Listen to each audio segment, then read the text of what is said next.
welcome to episode 69 of the Roadcast. Last week I was talking about the alternative media circus, which is essentially a limited hangout in various forms, each of which is populated by these gobshites who are simply watching, commentating and construing things in order to create division and confusion, shall we say.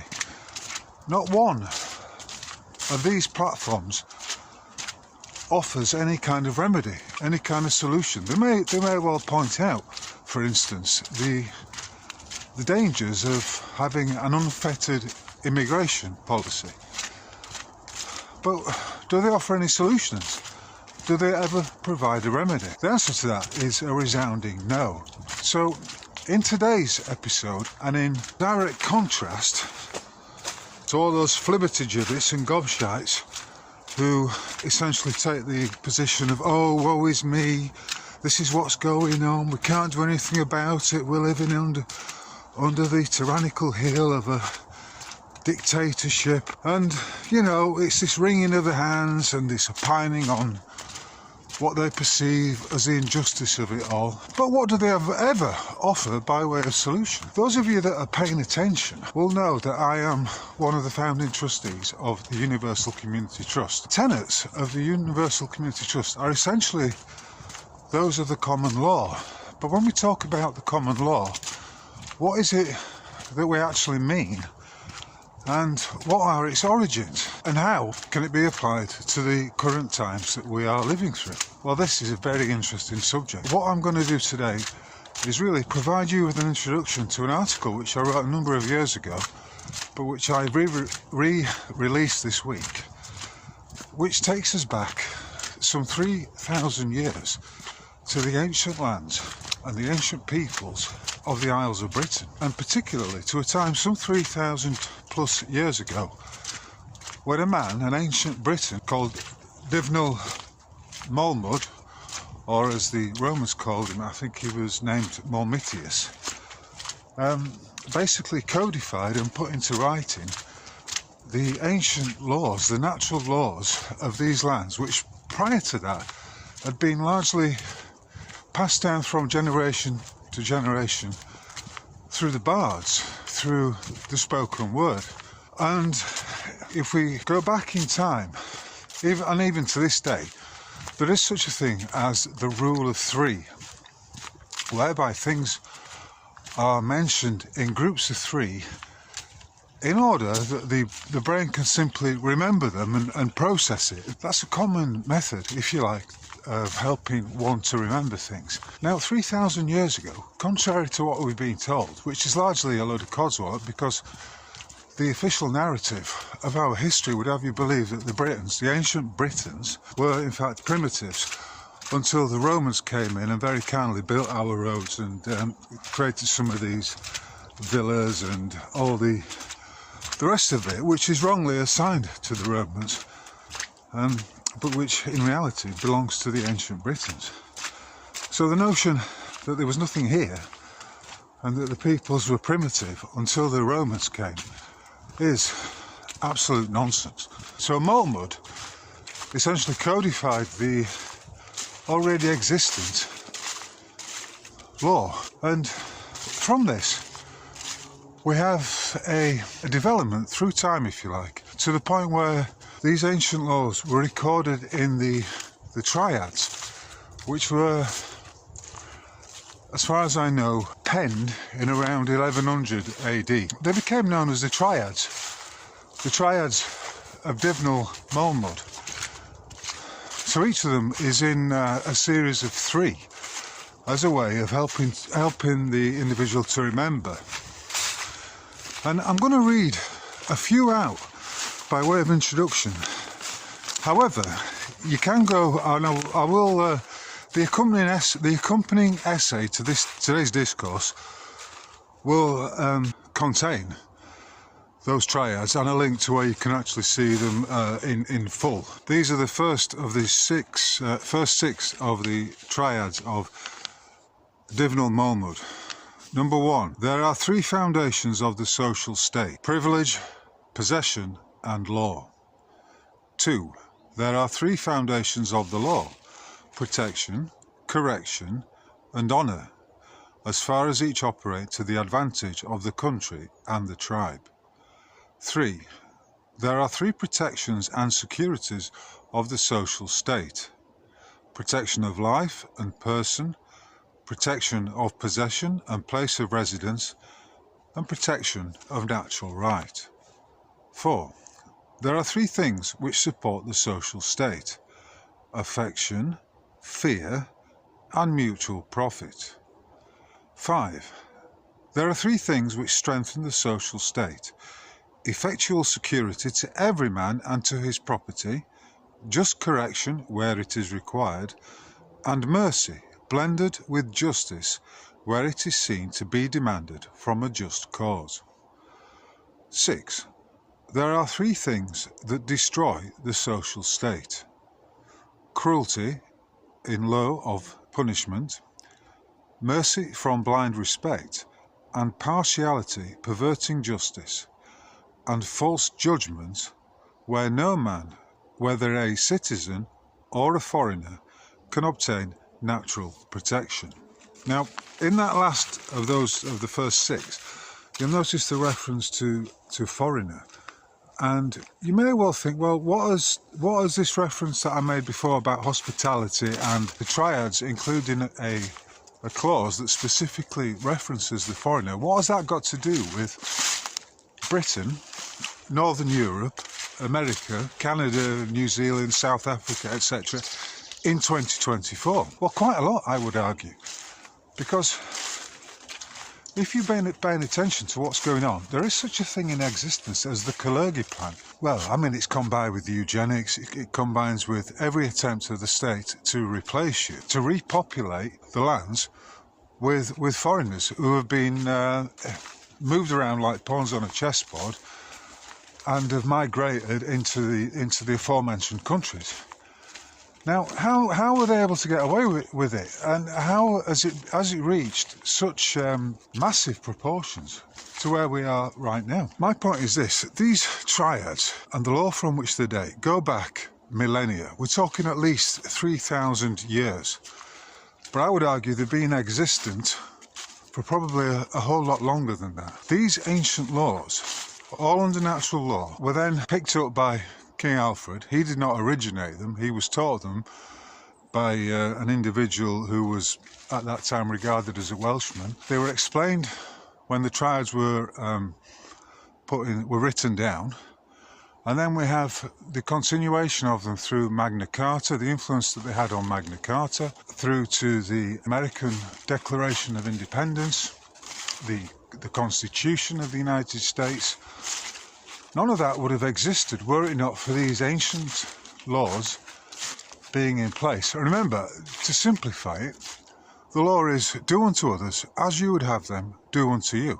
It's as simple as that. And, you know, we even got them included in the Declaration of Human Rights, which is essentially a simple continuation of it. But at each stage, it's been built on that foundation.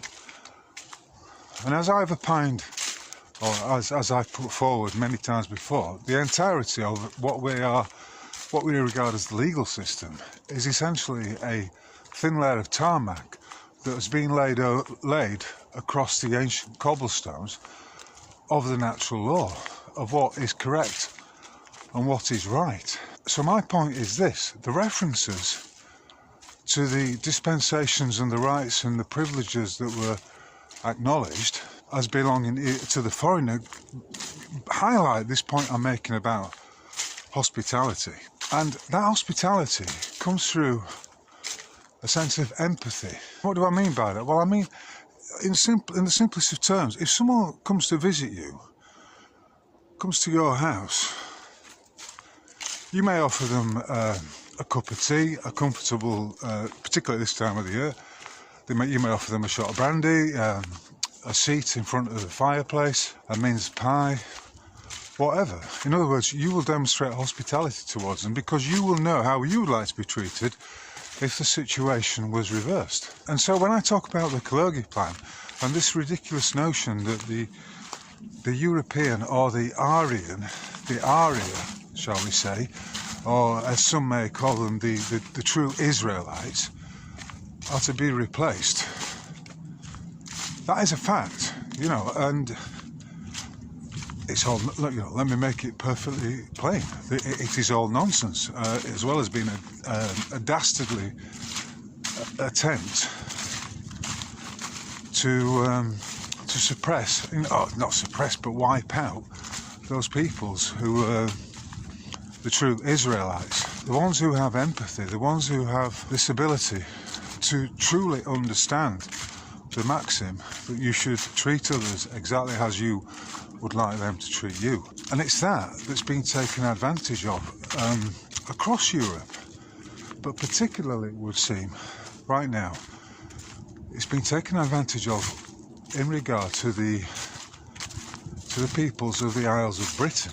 In other words, we are essentially a hospitable people because we have empathy.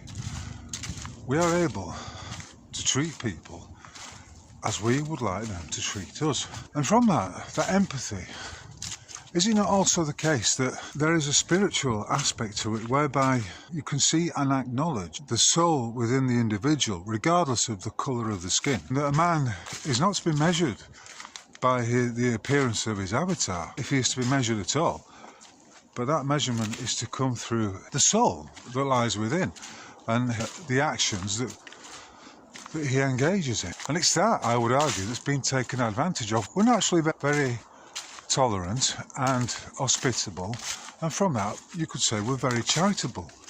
And it's this that's been taken advantage of in every single Northern European country that has suffered this unfettered immigration. And rather than seeing that as a weakness, I would say that is a strength. But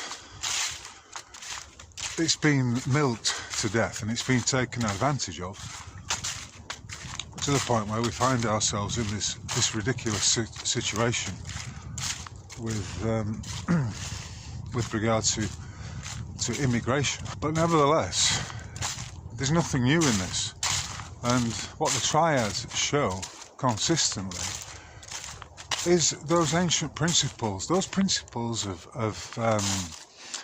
empathy, of hospitality, and of charity, are millennia old.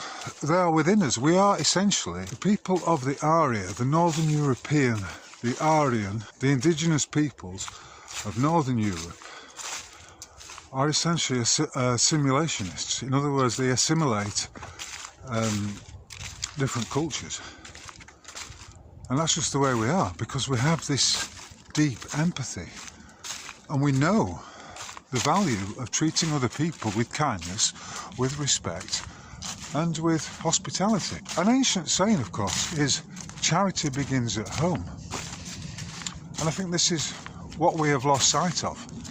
Think about it. If you go, these days, if you go around a town or a city centre, or you go to a supermarket, and you look at who the homeless people are that are there, then you will see that invariably, I mean almost completely without exception, those who are there are of the indigenous population. We have men who have fought for this country or been trained and been out on military campaigns, and yet those very same men will invariably find themselves on the streets homeless. Whereas the foreigner who comes in on a dinghy perhaps and has chucked his passport overboard finds himself in a position whereby he's immediately he's found accommodation and he's given a debit or credit card with whatever £2,000 worth of credits on it each month. And you would have to say, well, that is incredibly charitable to the foreigner, but what about the adage that charity begins at home? Why aren't we looking after our own indigenous peoples who unfortunately have found themselves to be homeless? I mean, Keir Starmer last week issued what was astonishing in many ways, because he said that the immigration policy of the last 2 decades, which was initiated by Tony Blair at the behest of his controllers, had been a failure, a complete failure. And that it was time to perhaps, I mean, he didn't go so far as to say he was going to reverse that policy, But I wonder what is going to happen, because he's basically said, I mean, don't forget, Starmer was an attorney, someone who knows fuck all about the law, but he was one of the attorneys who established that illegal immigrants have human rights and therefore could not simply be deported once they'd gained access to the country. He was at the heart of that, as well as being awarded for his services to the oligarchy, to the crown, and to the cover-up of the crimes of one of its servants, namely Jimmy Savile. You know, Starmer is deeply embedded in that, but yet we had this spectacle of him apologising and admitting that the immigration policy had been a failure because it had such a detrimental effect on the indigenous populations.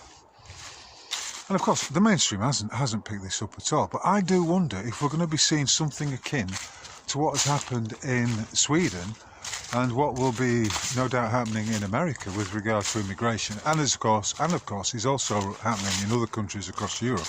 But Sweden is an interesting case in point, because what they've done is that they've curbed the immigration simply by doubling the required salary level for those who were coming into the country. In other words, to be able to emigrate to Sweden, they simply doubled the salary requirements, which effectively got rid of most economic migrants in one fell swoop. And then to the rest of them, they've offered a. Remember, I'm of the view there is no law for money. Wherever you are in the world, there's no law for money. But what they've offered is I suppose through the credit system, they've offered these migrants into Sweden a £20,000 or 20,000, the equivalent of £20,000 relocation offer.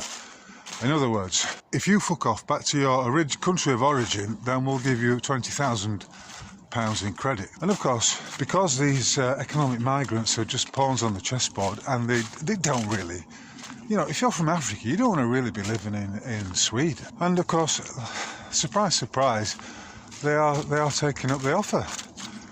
If you've got £20,000 worth of credits in your bank account, and that will go a long way if you're from Albania, if you're from Nigeria, if you're from Afghanistan. And it's so simple to effect, to bring about that re-migration, that repatriation, if you like. It's so simple to bring that into existence that I wouldn't be surprised if it becomes increasingly the modus operandi of a lot of these Northern European countries, as they simply reverse the policies of the last 2 decades. If we return to these triads, which simply the written, or before that the spoken expression of natural law as it was understood and practiced 3,000-4,000 years ago across the Isles of Britain. There is nothing new under the sun, and sometimes we simply need to reverse engineer the situation we find ourselves in order to get back to a position of balance, of harmony, if you like. And with that in mind, I'm going to read out the next 6 of the triads. Number 7. There are 3 pillars of the social state: sovereignty, the voice of the country, and judicature. Judicature is simply an effective judicial system, or jurisprudence. Number 8.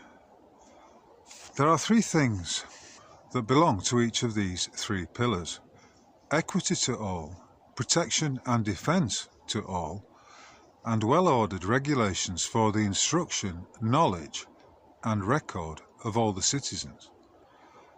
Number 9. There are 3 things which strengthen the social state: power, protection and just correction to the law of nature. Number 10. There are 3 elements of the law: knowledge, natural right and conscientious rectitude. 11. There are 3 ornaments of the social state: a learned scholar, a scientific artist, and a just judge. 12. There are 3 qualifications of a judge: a knowledge of the law, a knowledge of the customs of the country, so that the law may not operate to their injury, and a knowledge of the tendencies of his times and of their consequences. How many judges, how many lawyers, solicitors, barristers, and various gobshites know anything of the law in these times? Probably 0.01%, if I'm being generous. The rest of them know the square root of fuck all about the law. However, because we are looping around forever, everything is repeated, there's nothing new under the sun, all of this will invariably return. And there are signs that are returning now with regard, say, for instance, some of the pronouncements Trump has made. All right, he may just be playing to the crowd, but you know, some people will have to hold his feet to the fire, because he needs to be held accountable for some of these pronouncements he makes. We've also got the actions of Sweden, who are cutting down on, basically have completely fixed their immigration problem. And also in France, there are similar moves underway there, where the Prime Minister of that country has just resigned or fallen after some 3 months in power. Personally, I think Starmer's a moron who is carrying out the orders of his masters. However, that announcement from last week to me struck me as very, very interesting. And I think we are being geared up to a return, if you like, to those previous standards. Which means, of course, that all the foreigners in Britain who've come here simply because they've been attracted by the credit system, in other words, they are economic immigrants as well as pawns on the global chessboard, who are being moved around by the likes of George Soros, etc. Their position is very precarious, if you like, because it's not going to take much to pull the switch on all that credit. It's very easy to zero the balance on one of these debit cards, to pull the plug on it all, to tell them, no, you can't, you're out of this hotel. No longer are you going to have this free accommodation in a 4 or 5 star hotel. There's an inevitability about it. The pendulum swings one way, and then of course it has to go back. It's the law of nature. It swings back and forth. And that is why I'm firmly of the view that it's going to swing back. What we will see is the re-establishment of those ancient laws, those maxims at law, the knowledge of the truth. All of that is going to come back, and which is why, as I said at the start, I'm interested in remedies. I'm interested in remedies under the natural law. And if you look at the Treaty of the Universal Community Trust, you will see in many ways it is simply a reworking of the Triads, of these principles upon which the nation, the social state, which of course was very different from what we have nowadays, was founded. All that is mixed up with this ability to empathise and to acknowledge it's a good thing to extend charity and to be hospitable to other people, even if it's only for a selfish reason, because you know that you have to treat others exactly as you would like them to treat you. If we all had that mindset of the golden rule, there would be no problems in this world, no problems whatsoever. One of the expressions in India and Nepal and that region is Namaste, which simply means I acknowledge the divine in you. And to be able to do that, you have to have the spiritual ability, if you like, to when you look on a man, when you're speaking to a man or a woman who is of a different hue to yourself, you're able to look beyond that, beyond the colour, to see the quality, if you like, to appreciate the soul who exists within that avatar. And that is a beautiful thing, because out of that springs empathy. But it's this empathy that has been exploited by the would-be controllers, the usurpers and the inverters of all that is truthful in this world. But it cannot stand, because it's all built on lies. Anything that's not built on the truth is destined to fall. And that is where we're at right now. In other words, talk of sovereignty, your independence, your divine eccentricity is nothing new. In fact, it was codified into the Triads some 900 years ago, and before that, maybe 2,000 years before that, it was already existent in the consciousness of the people. And the individuals who reminded the people of it were the bards. None of this was written down, but it was written in the form of these triads, where it's the magic of three, if you like, which helps you to remember that which is being spoken. Or in some cases, some of this may have been put into the form of a song. And rhyme and cadence and various literary techniques also help us as a form of aide-memoire to understand what is being spoken.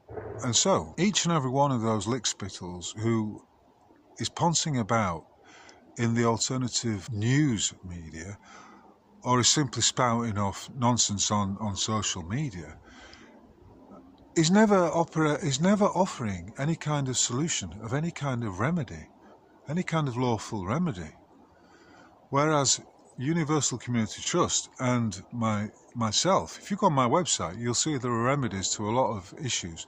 For instance, the Great British Mortgage Swindle, the remedy to the birth certificate fraud, in other words, the registration of the child to the state without full disclosure. There are also remedies with regard to driving, your lawful, God-given right to freedom of travel. There's a number of issues there. I'm always interested in the remedies. I'm not interested so much in commentating on how shit it all is.